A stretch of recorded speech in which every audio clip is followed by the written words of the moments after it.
Bonjour à toutes, bonjour à tous, très heureux de vous retrouver pour un nouveau point météo.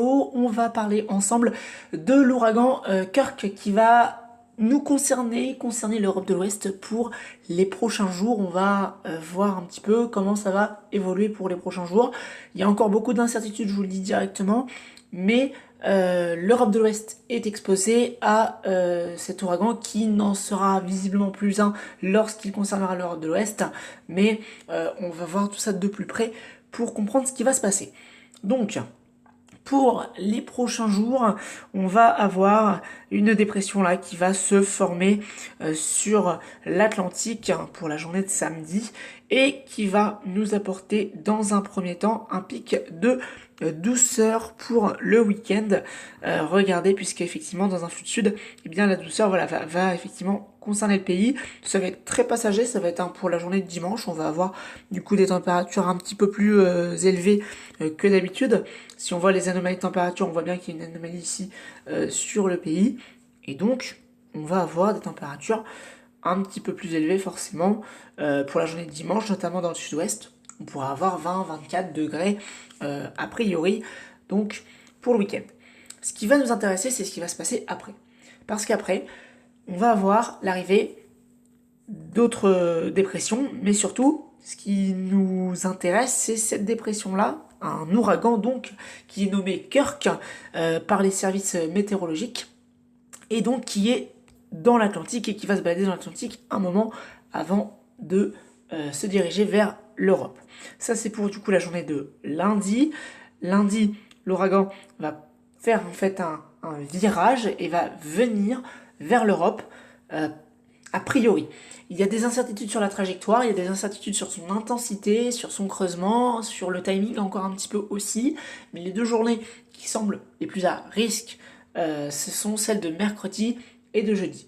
Donc cet ouragan va perdre en allant vers l'Europe ses caractéristiques d'ouragan, parce qu'un ouragan, ça a ce qu'on appelle un cœur chaud. Et qu'est-ce que c'est un cœur chaud? C'est l'œil de la dépression en fait en lui-même, qui donc a un cœur chaud. Et le cœur chaud de l'ouragan, regardez, on le voit bien ici, il est à 20 degrés. On le voit donc sur la masse d'air à 1500 mètres. Et donc regardez, quand il va se diriger vers l'Europe, il va perdre ce cœur chaud. Voilà, on le voit encore juste ici là à 12 degrés. Donc ça va perdre les caractéristiques.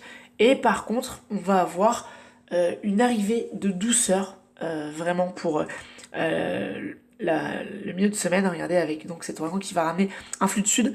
Et donc forcément les températures vont bien augmenter puisque c'est dans la nuit de mercredi à jeudi qu'on va avoir une température de 16 degrés en pleine nuit. Regardez, 16 à 20 degrés donc sur le pays. Donc effectivement, on pourra avoir l'arrivée d'un flux de sud qui va se mettre en place. Et cet ouragan devrait peut-être nous concerner sous forme de dépression, coup de vent à tempête chez nous pour du coup la journée de mercredi et ou de jeudi en fonction de sa vitesse de déplacement, de son creusement, etc. Parce que regardez, GFS, le modèle, voit lui la dépression un petit peu tournoyer sur elle-même par la suite. Et il verrait même un petit creusement se faire aussi sur l'Angleterre par la suite. Donc voilà, à suivre. Ça c'est pour le modèle GFS. Il y a d'autres modèles maintenant qui modélisent aussi des scénarios un petit peu plus, un peu plus différents tout simplement. Regardez le modèle GM, le modèle canadien. Il voit bien du coup la dépression arriver, enfin l'ouragan arriver. Et du coup, une dépression qui concernerait la France mercredi soir, avec des caractéristiques de tempête, ce qui donnerait une tempête là sur la moitié nord de la France. Alors, pour l'instant, il n'y a pas encore de certitude sur sa trajectoire, hein. Donc il ne faut pas s'affoler. Je vois tout de suite les médias commencer à dire l'ouragan Kirk va arriver en France. Ça n'en sera pas un, ça n'en sera pas un, on peut pas parler d'ouragan à nos latitudes parce qu'il faut qu'il y ait un cœur chaud, il faut qu'il y ait cette caractéristique-là, et ça ne sera pas le cas, a priori.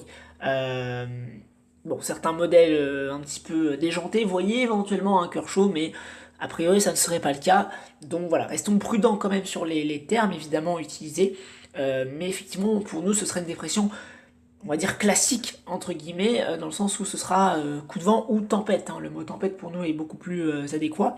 Donc voilà, ce sera pas une énorme tempête a priori. Peut-être certains vont déjà commencer à comparer ça à 1987 ou je ne sais quoi. Il faut attendre, c'est encore incertain, mais il y a un potentiel, c'est ça que je veux dire.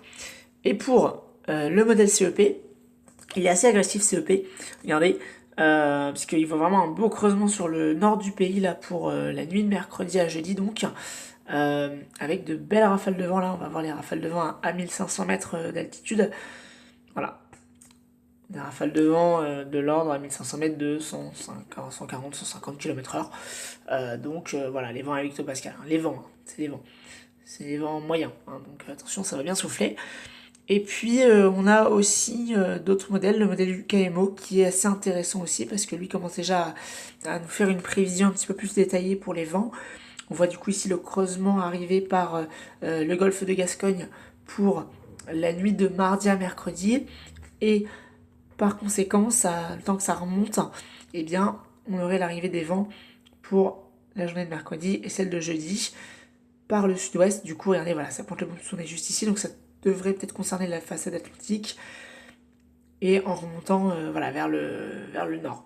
Mais il y en a certains qui voient la trajectoire plus vers l'Irlande, l'Angleterre, d'autres un peu plus au sud encore, donc ça concernerait peut-être plutôt la façade atlantique, d'autres sur la Manche, donc voilà, il va falloir affiner tout ça, mais il y a un potentiel venteux qui est là pour la semaine prochaine. Il faut aussi regarder, bien sûr, les ensemblistes des modèles. On va prendre ceux de ce matin, par exemple. Si on prend la moyenne de la pression ce matin, regardez, on voit bien donc du coup la dépression avec le cœur qui devrait passer, là, a priori en moyenne, sur l'Irlande, l'Angleterre.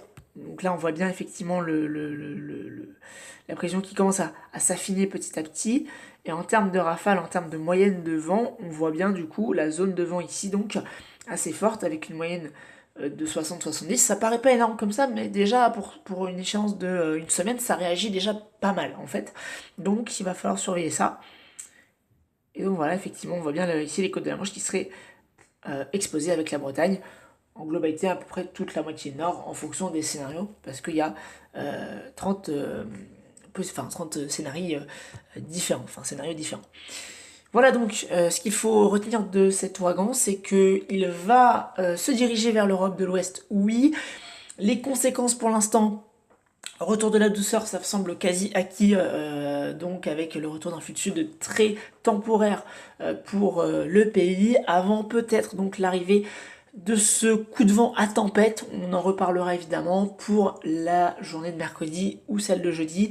Ça dépendra évidemment aussi de l'évolution des prévisions.